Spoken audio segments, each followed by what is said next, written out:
पहाड़ों में बसा एक छोटा सा गांव था। वो गांव देखने में तो बहुत सुंदर था, लेकिन शाम होते ही गांव का कोई भी बच्चा गांव के कुएं के पास से गुजरने की हिम्मत नहीं करता था। गांव वालों का मानना था कि गांव के कुएं में एक चुड़ैल रहती है और जो भी बच्चा दिन ढलने के बाद उस कुएं के पास से गुजरता है तो फिर कभी वापस लौट कर नहीं आता। गुड्डी बेटा, मुझे अभी सारे घर की सफाई करनी है, तो तू ये पानी का घड़ा उठाकर वहाँ पर रख दे। ठीक है माँ। गुड्डी पानी का घड़ा उठाकर दूसरी तरफ रख ही रही थी कि तभी अचानक उसका पैर मुड़ता है और घड़ा जमीन पर गिरकर टूट जाता है और पूरे फर्श पर पानी ही पानी फैल जाता है। अरे ये क्या किया तूने? तुझसे एक भी काम कभी ठीक से नहीं हो सकता क्या? लेकिन मैंने जानबूझकर घड़ा नहीं गिराया माँ, मेरा पैर मुड़ गया तो घड़ा गिर गया। चिंटू अपने दोस्तों के साथ खेलकर घर आता है, लेकिन उसके पूरे कपड़े कीचड़ में सने हुए थे, जिसे देखकर नीलम को और गुस्सा आ जाता है। हे भगवान, ये ऐसी औलादी मुझे ही मिलनी थी क्या? एक ने पूरे घर में पानी फैला दिया और दूसरा पूरी तरह कीचड़ से लिपट कर आए। अब घर में और पानी भी नहीं है जिससे तुझे नहला सकूं। तो क्या हुआ माँ, मैं कुएं से जाकर पानी ले आता हूँ। तेरा दिमाग खराब हो गया है क्या? पता है ना उस कुएं में चुड़ैल रहती है, कभी भूल कर भी वहाँ मत चले जाना। जाकर कपड़े से खुद को साफ कर ले, कल जब पानी लेकर आऊंगी तो नहा लेना। इतना बोलकर नीलम अंदर खाना बनाने के लिए चली जाती है, लेकिन चिंटू अपनी बहन गुड्डी से कहता है, गुड्डी, मुझे कीचड़ की वजह से बहुत खुजली हो रही है, अगर मैं नहीं नहाया तो चैन से नहीं बैठ पाऊंगा। मैं कुएं के पास नहाने जा रहा हूँ, लेकिन तुम माँ को मत बताना, मैं बस थोड़ी ही देर में आ जाऊंगा। नहीं भैया, तुम मत जाओ, अगर चुड़ैल ने तुम्हें पकड़ लिया तो वो तुम्हें छोड़ेगी नहीं। अरे तुम चिंता मत करो, मुझे कुछ नहीं होगा, बस माँ को पता मत लगने देना कि मैं वहाँ पर गया हूँ। चिंटू एक झोले में अपना तौलिया और कपड़े लेकर कुएं की तरफ चला जाता है। वो कुएं से पानी खींचता है और नहाने लगता है। तभी उसे कुएं से किसी के हंसने की आवाज आती है। आज कितने समय बाद यहाँ कोई आया है। मैं यहाँ पर अकेली रहती रहती बहुत बोर हो गई हूँ। अच्छा हुआ जो तुम आ गए, वरना शाम ढलने पर यहाँ कोई नहीं आता। कौन है यहाँ? अरे डरो मत बेटा, मैं तुम्हें कोई नुकसान नहीं पहुँचाऊंगी। मैं तो तुम्हारी प्यारी चुड़ैल आंटी हूँ। पता नहीं लोग मुझसे इतना क्यों डरते हैं। मैं तो बस बच्चों के साथ खेलना चाहती हूँ। आओ, तुम भी मेरे पास आओ। नहीं, मुझे तुम्हारे पास नहीं आना। चुड़ैल, चुड़ैल भागो। चिंटू वहाँ से भागने लगता है, तभी चुड़ैल कुएं के अंदर से निकलकर उसके सामने आ जाती है। मैंने तुमसे कहा ना कि तुम्हें मुझसे डरने की कोई जरूरत नहीं है, तो तुम मुझसे डर क्यों रहे हो? चलो, मैं तुम्हें अपने साथ लेकर चलती हूँ।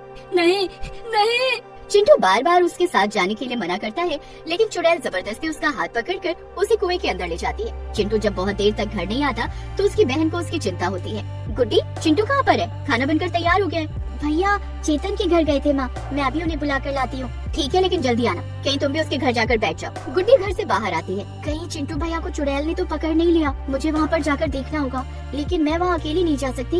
एक काम करती हूँ, चेतन को भी अपने साथ ले लेती हूँ। गुड्डी अपने पड़ोसी चेतन के घर जाती है और उसे सारी बात बताती है। अरे तुम्हारा दिमाग खराब हो गया है क्या? मैं तुम्हारे साथ किसी कुएं के पास नहीं जाने वाला, और मेरी बात मानो तो तुम भी मत जाओ और अपनी माँ को सारी बात बता दो।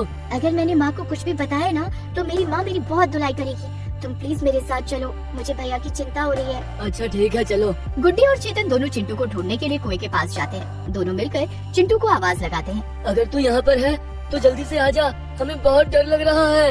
उन दोनों की आवाज कुएं के अंदर बैठी चुड़ैल सुन लेती है। लगता है तुम्हारे दोस्त तुम्हें ढूंढते ढूंढते यहाँ तक आ पहुँचे हैं। अच्छा है, अब मुझे 2 बच्चे और मिल जाएंगे। तुम चिंता मत करो, मैं उन्हें भी यहाँ पर लेकर आती हूँ।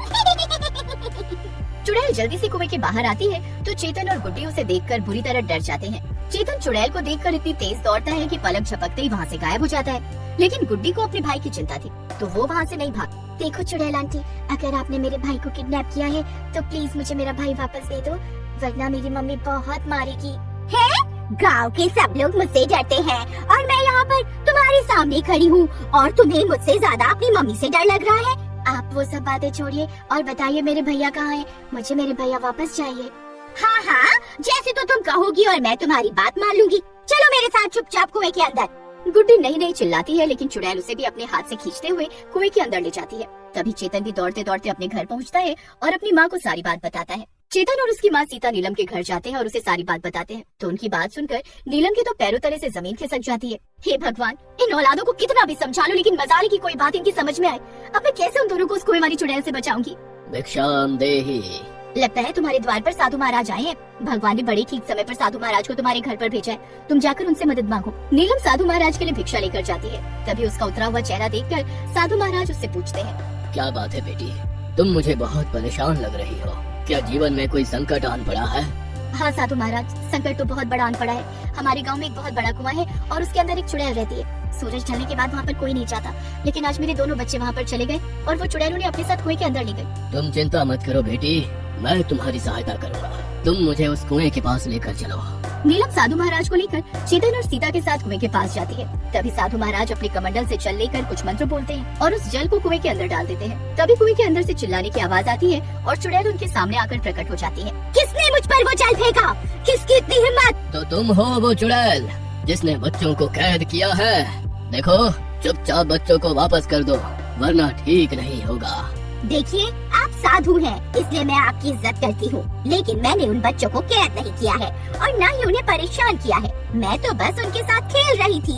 ये झूठ बोल रही है साधु महाराज, भला कौन सी चुड़ैल बच्चों के साथ खेलती है? अगर आप लोगों को यकीन नहीं होता तो आप बच्चों से ही पूछ लीजिए। चुड़ैल कुएं के अंदर जाती है और बच्चों को बाहर लेकर आती है, तो बच्चे अपने अपने हाथों में आइसक्रीम लिए हुए खा रहे थे और बहुत खुश थे। देख लिया ना बच्चे कितने खुश हैं। मैं तो बस बच्चों के साथ समय बिताना चाहती थी।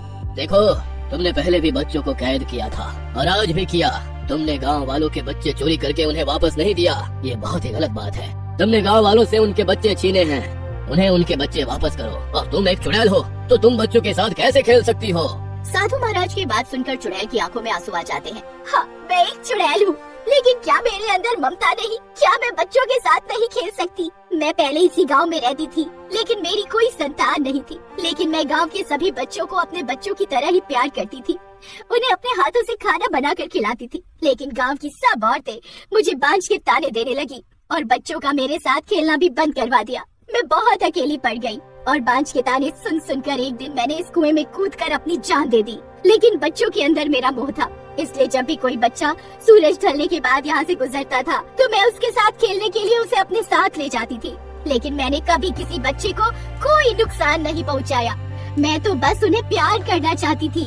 मैं तुम्हारी पीड़ा को समझता हूँ, लेकिन तुम जो कर रही हो वो गलत है। गांव वालों ने तुम्हारे साथ गलत किया, लेकिन अब तुम किसी के बच्चे को अपने मोह के लिए अपने साथ नहीं रख सकती। ऐसा करके तुम एक बच्चे को उसकी माँ से जुदा कर रही हो।